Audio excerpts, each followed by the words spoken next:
Good morning, I'm Laurence Hewson and welcome to the Voice of Melbourne. Naarm is absolutely chock-a-block full of visual artists in an endless litany of categories. Graphic artists and designers, sculptures, street artists, VJs, portraiteurs, cartoonists. You can't swing a kebab in this city without hitting an artist of some capacity. And that's what brought me down here in the first place. It was the creative communities. Most of the talented artists in this city do not make a living off of their art. For most, it's a hobby. For some, they'll do gigs from time to time. Some might be lucky enough to cover their costs, but only a tiny minority can actually dedicate their lives to doing it full time. Today, we're going to introduce you to an artist who lives the reality of being a working class artist. Someone who would love to do it for a living, but like most of us, supports her passion working an unrelated job that can, at times, wear you down to the nub. So without further ado, allow me to introduce to you Helena Black. Helena Black was born and raised in the isolated Melbourne suburb of Rowville, 27 kilometres southeast of the Naarm city centre. Both her parents were Serbian immigrants, and she grew up speaking both Serbian and English at home. She discovered a talent for drawing early in her schooling, drawing the admiration of both her teachers and peers. Her father was strict and dismissive of her creative interest, but she found in her mother, Helena, a supporter and advocate. Helena provided for Helena her first art supplies, a beautiful set of Derwent pencils she bought, and a hand-bound drawing pad she made herself, which she would continue to make with materials from the printing factory she worked at. Helena decided from a young age to pursue art after school, and in 2008 attended Melbourne Polytechnic. It was here she found happiness amongst her people in a thriving community of other artists and fellow creatives. At Melbourne Polytechnic, she experienced her first exhibitions and sold her first works. Over the next 17 years, her work would feature in 19 exhibitions, and she would go on to be a highly sought-after artist for commissions, in particular Australian metal bands, who would find an affinity in her dark, brooding and gothic work. In May 2019, Helena lost her mother Helena to a sudden heart attack, taking from her her best friend, bedrock supporter. Despite her grief, she entered the Thornbury art battle only 3 months later and charged into a prolific new creative period. Given how confronting some of your work is, I've got to know what it is that you first began drawing as a child and went on to draw through primary school. Like, did it begin as innocent, or were you already drawing piranhas and Slender Man? Like, did someone offer to call a priest or a child psychologist, or were you deemed okay? Absolutely not. It didn't start that way. I was drawing people, animals, and cartoon characters that I loved. So it started off innocent. Right. What were your favourite cartoon characters to draw? Oh my God, Foghorn Leghorn. Why? What is that? Because I loved him. Is this the early signs of a vegan coming out, or? Sure. Right. But I don't know. It was like the first experience I got with like animated art. What music were you listening to as a kid? Like. Well, at the time, I think I was influenced by my parents, so I was listening to Queen and. Any Serbian folk? Like, is that something that was around? Hell yeah. Really? Just like Eastern European polka stuff? Like. I grew up with all that and a lot of classical music because I used to play classical piano as well. How did you get into metal music though? Like, what was the what were the gateway bands? Gateway bands, holy shit. Because like for me, I think it was like the first time I heard Rammstein, I just went, oh fuck, like this same. Is heavy. Same. And like that's what took me to Doom and eventually Desert and stuff. And I know they're industrial metal, but like, so what were your gateway bands into metal? Oh man, Silverchair. Yeah, right. Metallica, Soundgarden, Faith No More, all of those. That's what I was listening to as a teenager with my friends in a garage. In someone's fucking parents' garage. Drinking methylated spirits. Drinking, Turks, straight like out of the Red Bears or whatever the hell. And that was nothing to do with being Eastern European. Nah. Nah, not at all. So what metal are you into now? Like, what's the genre of metal that you're into? Anything atmospheric, melodic, and... Can you give me some examples of bands, like, in those genres? Name 3 songs. I've got no... Look, I've got 2 favourite bands of all time. One is called Alceste, and they're from France, and it's very atmospheric, melodic, beautiful, and nostalgic for some reason. And then my other favourite band is Triptychon, which are dark, heavy, crushing, but still beautiful. 2 years ago at Dark Mofo, Triptychon played, and I got to meet Tom, which is the founder, guitarist, singer from that band, and we became friends, and he bought a bunch of my art. That's amazing. It's so humbling. We've been friends ever since. We chat often, and it's just one artist appreciating another. So that's beautiful. Yeah. Speaking of bands and artwork, what artwork have you done for bands? I've done full layouts. I've done posters. I've done... So what bands have you worked with? The latest one is a band from Melbourne called Requite. They're like a kind of post-metal band. I'm going to do their album artwork soon. Claret Ash, band from Canberra. I did their logo, their like inlay artwork. There's another amazing prodigy from Sydney, James Norbert Ivanyi, and I did his album art. It was like full creative freedom. Did they give you a concept at all, or they just said, just make something cool, and you went, cool, I'm really into skulls at the moment, so we're doing skulls? He was, because it's his solo album, he wanted a portrait of him, and that's what I lent into. And it was very dark, and I think it really fitted with music. That's really nice. Do you find that you're generally into the music of the bands that commission you for work? Yes.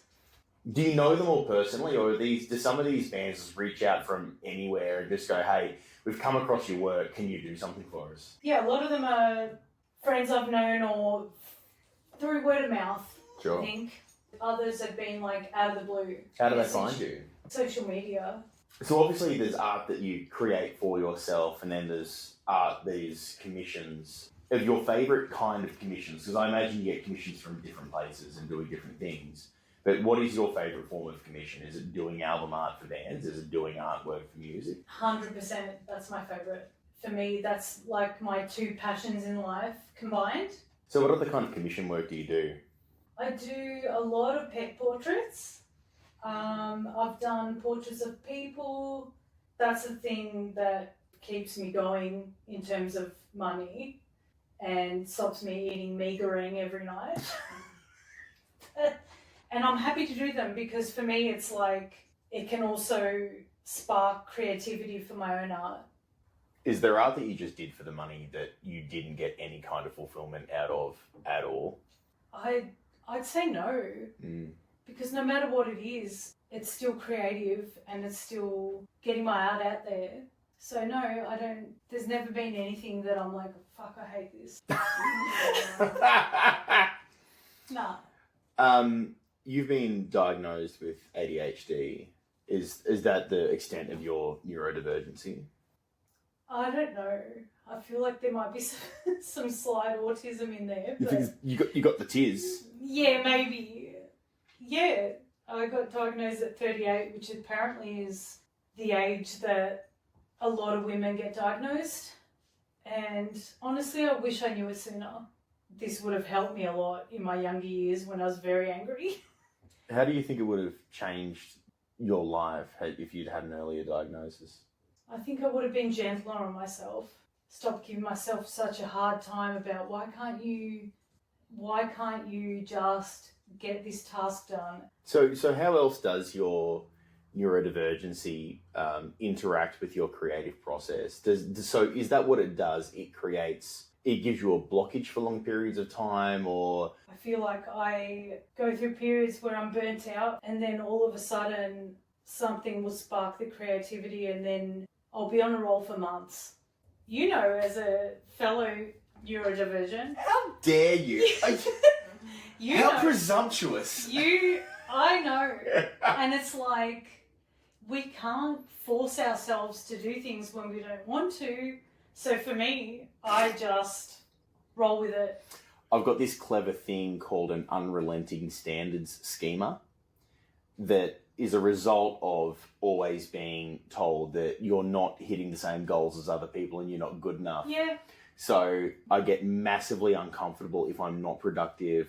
I will bulldoze through unproductivity to be productive to justify the breath I draw. I know. It's fucked. Like, I will say it's a good thing, but like, yeah, it's that whole... I wish I was more like you, but I can't do that. So for me, it's like weeks or months of nothing, and then suddenly but you're kinder to yourself because of that. Like, I'm not. I am the landlord and the slave in one. Like, I flog myself. It's just it is creative self-flagellation. But... I was about to say that. I was about to say self-flagellation. There we go. I envy that you can be kinder to yourself and give yourself space to arrive more naturally at your creative process, because It's taken me a long time. Sure. It wasn't that way forever, but now that I know that something is a little bit different in my brain, I can kind of go, all right, this is why. There's nothing wrong with you. You just take time, and when it hits, and then I'm on a roll. You're a vegan. Tell us about your journey towards veganism. Oh, wow. Since I was a kid, I didn't love eating meat, and I kind of got conditioned into eating meat by my family. Like Pink Floyd, like, if you don't eat your meat, how can you have any pudding? Yeah. It took me a long time. I was vegetarian, and then I suddenly met a few vegan people, and I was like, oh shit, how do you do this? Which is what everyone says. And then all of a sudden, what was it? 2012, Christmas Eve, I watched a documentary called Earthlings, which was the most confronting thing I've ever watched. And I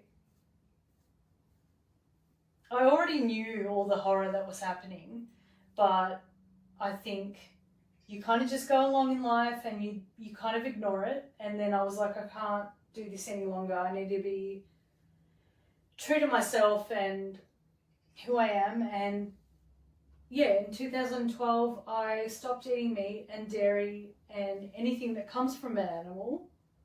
And I never felt more at peace in my life.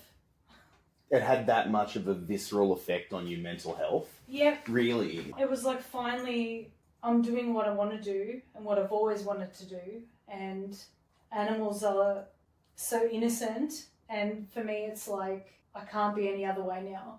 So I'm so glad. This is the longest thing I've stuck with in my life. You've had a longer relationship with your dietary requirements than you have with any man. Yeah. That's accurate. Veganism is the most loyal boyfriend you've ever had. It is. And yeah, I'm so happy that, like, I feel at peace. Have you had pets your whole life? Yeah, my whole life. I had a menagerie of animals. Was home like Noah's Ark or something, was it? Yeah. I think back in, like, the 80s and 90s, my dad was, like, he was a security guard, and he used to do patrols, and he'd find a lot of abandoned dogs, cats, and he'd bring them all back to the house. So then it was like, here's another one. You've got two greyhounds at the moment, Odin and Freya.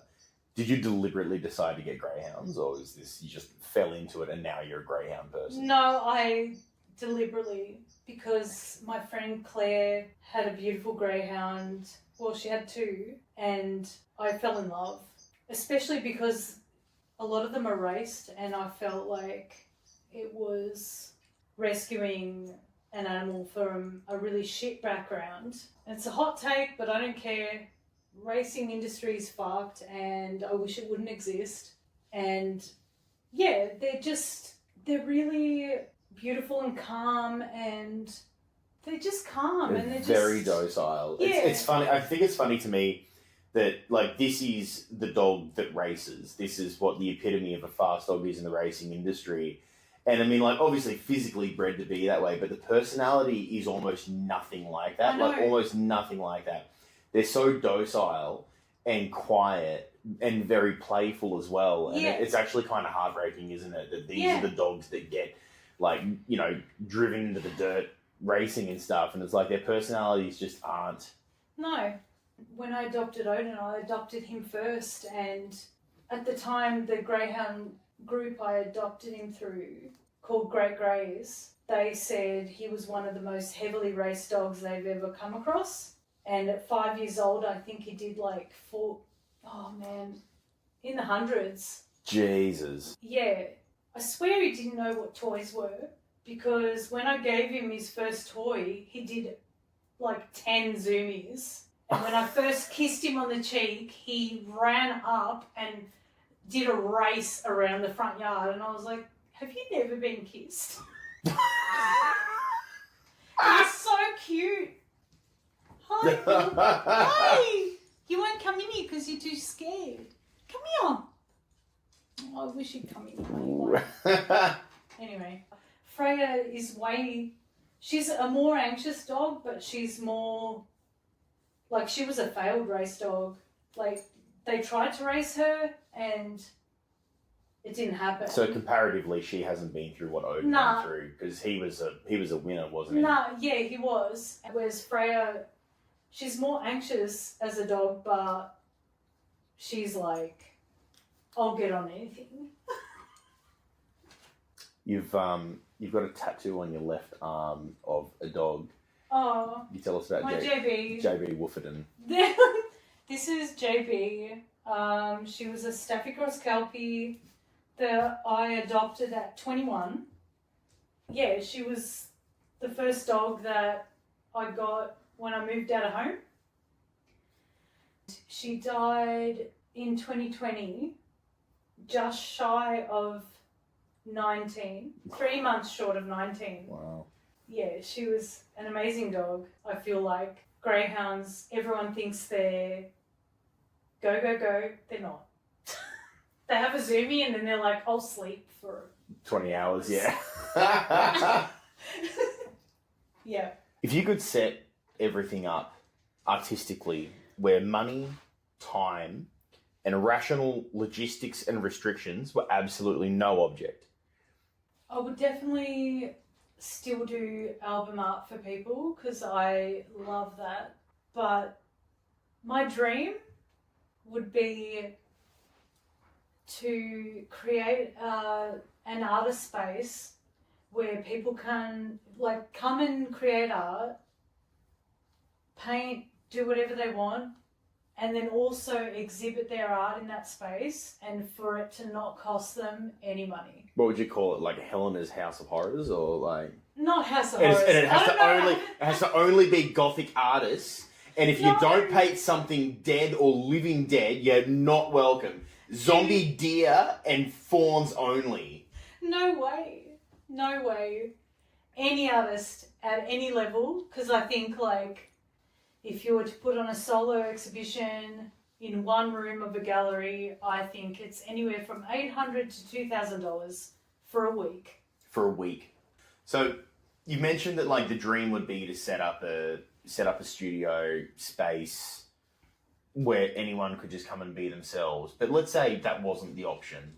And I know that I said with no restriction whatsoever, but if it was just you and you could live out the rest of your days as an artist, how would that be? I feel like I would love to just spend my days painting whatever the hell I feel like. And have like market demand for that work, so people just come and they're like, I want to have an original Helena Black. I wish. But that would be it? That's Yeah, the dream for you? Of course. Of course, I think most artists would want that. Hot topic of the moment. AI has become much more prevalent across so many things, industries. We're seeing layoffs, we're seeing jobs being made redundant, and, you know, AI has without a doubt crept into the art world in the most perverted ways. People can just punch in a prompt into a program and it'll just throw up an image. What are your thoughts on AI in the art world? Are there pros to it at all, or is this the beginning of the end? Is it just cons out the wazoo? I think it's cons out the wazoo, but pros, I feel like any other kind of tool, I think it can be used to jog creativity. But I think the problem is that in the art world, it is literally scraping images of any art that's out there to create these images. And so it's ripping people off is what you're saying. Like, it basically plagiarizes someone's work. Yep. And then uses the data from that pre-existing work to create its own thing. The thing that I've found is, like, I'm in a lot of art groups on Facebook, and there's so many people on there that are posting some image and then going, this is my latest pencil drawing, and it's clearly AI. Do people fall for it? Does anyone go, oh my God, yes. That's amazing? Yes. Even on an art page? Yes. And then there'll be five people that are like, this is AI. Coming from the music world, that's the equivalent of someone playing something on Guitar Hero and then showing people a recording of it and say, look what I play. That's what it is. And then some dolt going, that's amazing. It's so disappointing. There's so many people that are, wow, you're so talented. Wow, you're so amazing. And then every other person is like, what the hell? This is clearly AI. And then, prove that it's not AI, and then they'll Photoshop some image of their hand in front of the AI image, and it's like, that is not the proof. What is happening over there? I'm over it. It devalues everything that we're doing. Is it taking jobs off artists? Yes. I've seen it already with bands' cover art, AI. So what's going to happen? But where do we wind up? Because, this is just the beginning. Yeah. This isn't a phase. This is heading into... Yeah. You're an artist. You know what it's like. I would be gutted if, someone else was coming and saying, I dialed prompts into an AI music program, which is a thing that exists, which people have shown me. It's the same thing. What happens here? What do we do? Where do we wind up?